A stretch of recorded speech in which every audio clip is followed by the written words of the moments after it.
सुनसान जंगल के किनारे बसा डोंगरीला गांव। चारों तरफ घना डरावना जंगल। अमावस की काली रात थी। इसी गांव के बीच में बसा था एक छोटा सा घर जिसमें भोला और उसकी पत्नी सुमन रहती थी। उस रात जब भोला रात में जंगल लकड़ी लाने जा रहा होता है। सुनो जी, आज अमावस की रात है और इस रात में भी आप लकड़ी लाने जंगल जा रहे हो। आज आप लकड़ी लाने जंगल मत जाओ, मुझे बहुत डर लग रहा है। अरे वो सुमन, तुम डर क्यों रही हो?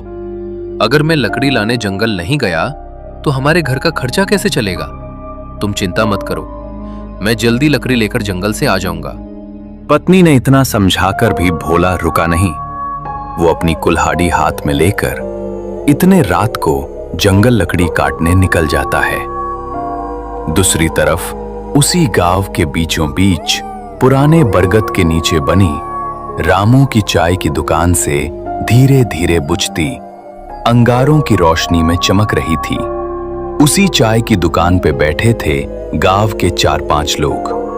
उनमें रामू, मोहन, गोपाल और गांव के सबसे बूढ़े शंकर काका भी बैठे थे। अरे आज ये कुत्ते इतना क्यों भौंक रहे बे? पूरा गांव इन कुत्तों की आवाजों से डर रहा है। मन्ने तो लग रहा है कोई आत्मा पिशाच बाहर घूम रहा है। अमावस की रात है ना आज? हाँ, आज अमावस्या की रात है और आज की रात जंगल में जाना मतलब अपने ही सिर पे लाठी मारने जैसा होगा। आज छलावा रास्तों में भटकता है। भाइयों, मैंने तो ये भी सुना था कि जंगल का छलावा रूप भी बदलता है, कभी कभी तो इंसान का रूप ले लेता है। सब लोगों की बातें चल ही रही थी कि उतने में दूसरी तरफ से भोला अपने एक हाथ में कुल्हाड़ी और दूसरे हाथ में एक लालटेन लेकर आने लगता है। लालटेन की कांपती लौ में धीरे धीरे भोला आगे आ रहा था। तभी चाय की दुकान पे बैठे शंकर काका बोले, अरे भोला, कहाँ चला इतनी रात को? आज अमावस्या की रात है। ये रात बिल्कुल ठीक नहीं है बेटा। पागल हो गया है क्या भोला? कौन आदमी अमावस की आधी रात को जंगल में लकड़ी काटने जाता है? रामू, अगर मैं लकड़ी लाने जंगल नहीं गया तो मेरे घर का खर्चा कैसे निकलेगा? इसी वजह से मेरा काम रुकता नहीं। घर में चूल्हा जलाना है, उसके लिए पैसा लगता है। पैसों के लिए मुझे मजबूरी में लकड़ी लाने जंगल जाना पड़ता है। हर रोज मेरी पत्नी सुमन मुझे उस जंगल में जाने के लिए मना करती है, लेकिन मैं उसकी बात नहीं मानता। मत जा भोला, आज अमावस की रात है। जंगल में आज कोई इंसान नहीं, बल्कि वो छलावा घूमता रहता है। इतने में एक जोरदार ठंडी हवा चली। लालटेन की लौ एकदम लहराई और जैसे किसी ने पास में ही हंसकर फुसफुसाया हो। सबके रोंगटे खड़े हो गए, लेकिन भोला डरा नहीं। वो अपनी कुल्हाड़ी लेकर आगे बढ़ गया। भोला चाय की दुकान से आगे निकल चुका था।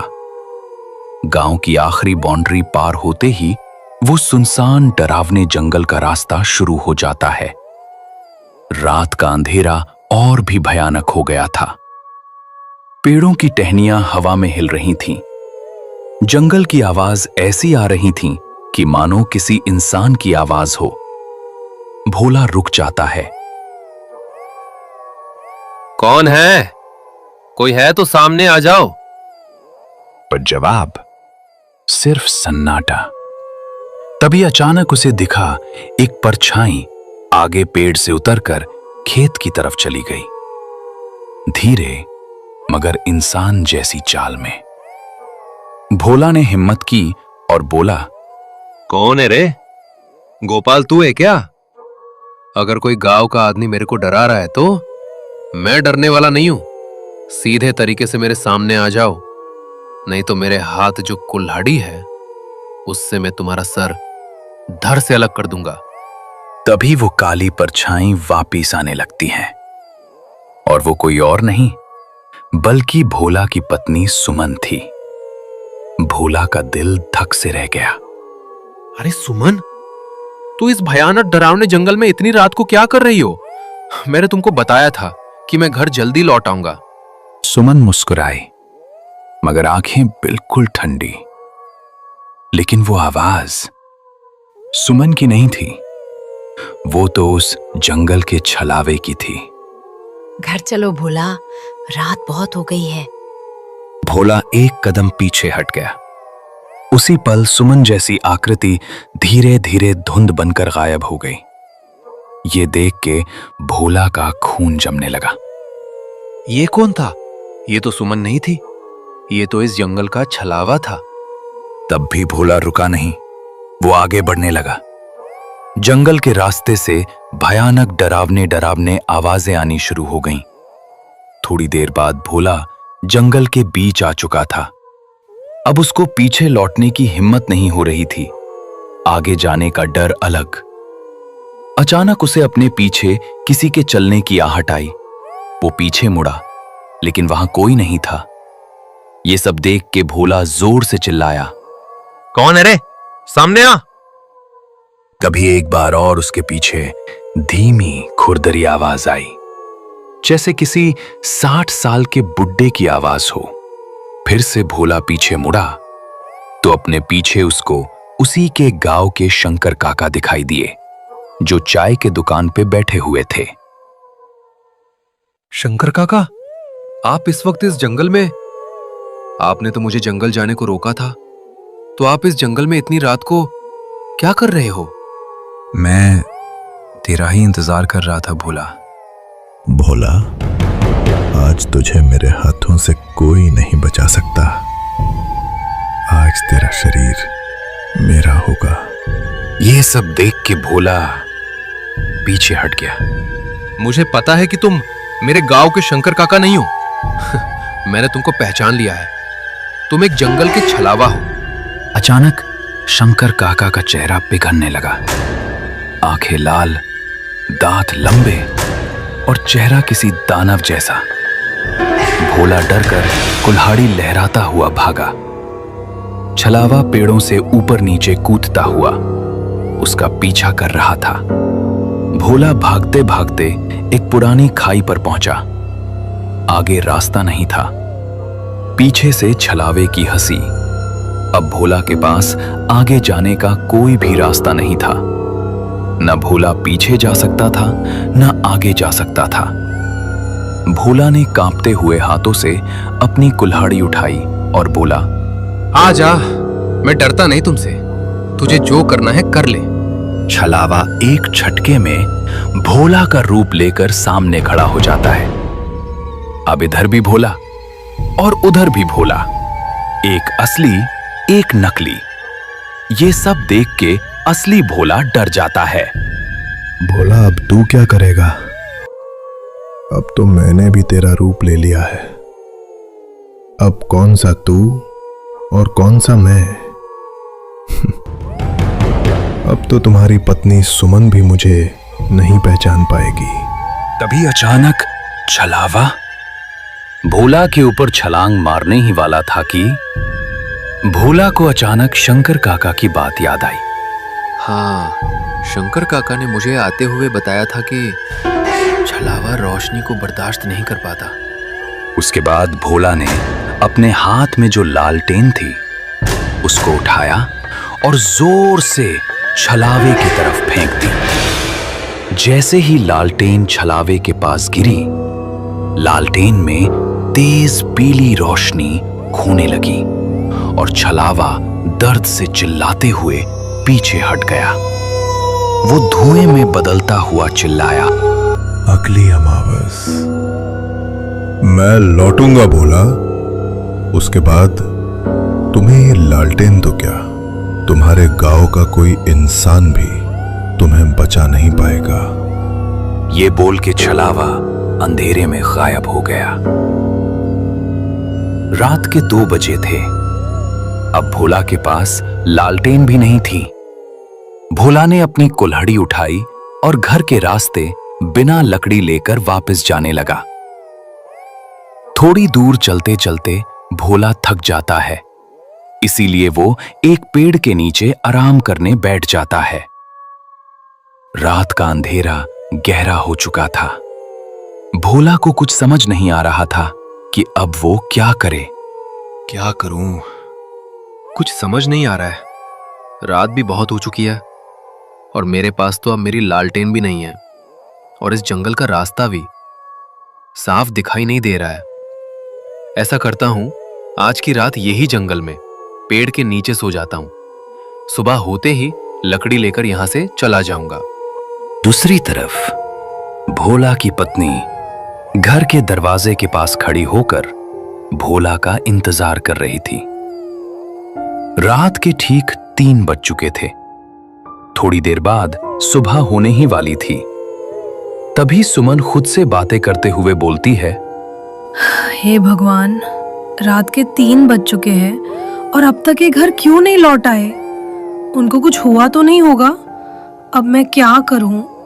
घर के बाहर कुत्तों की भौंकने की और जंगल की तरफ से लोमड़ियों की आवाजें आ रही थी। उधर सुमन को नींद नहीं आ रही थी। सुमन सोते हुए भोला को याद कर रही थी।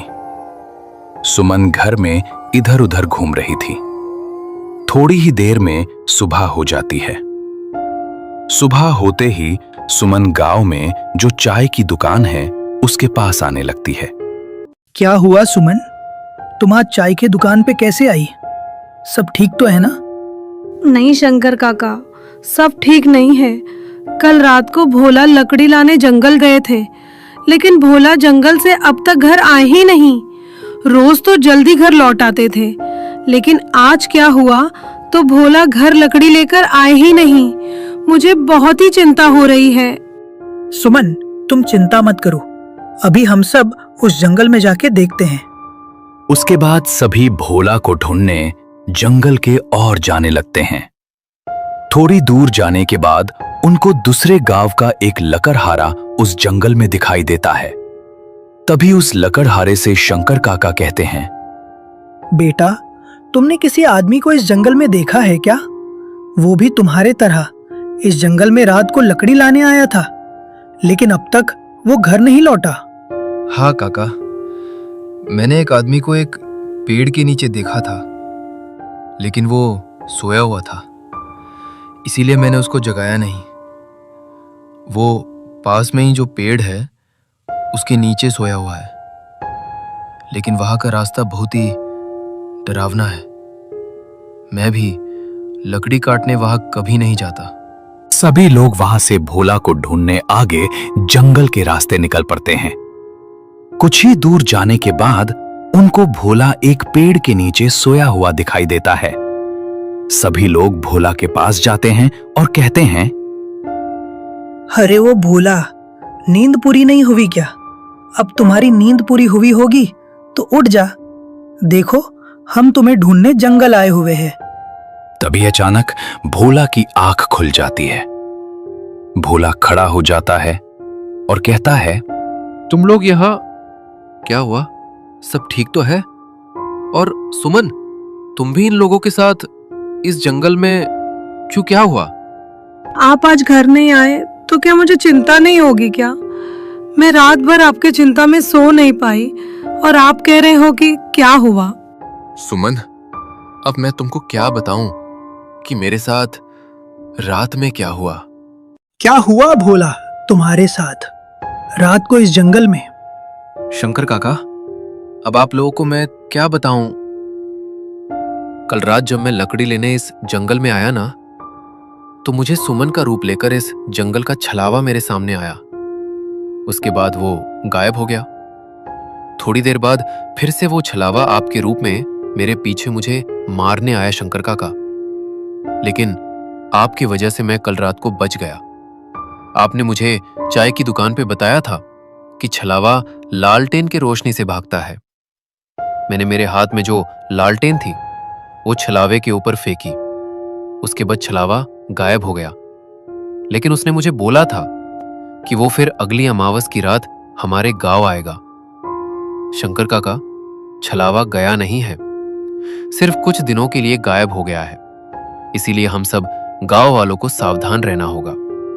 बेटा भोला, तू आज बच गया, पर वो किसी और का रूप लेकर फिर आएगा। अब चलो यहां से जल्दी। तभी सभी लोग वहां से अपने घर जाने लगते हैं।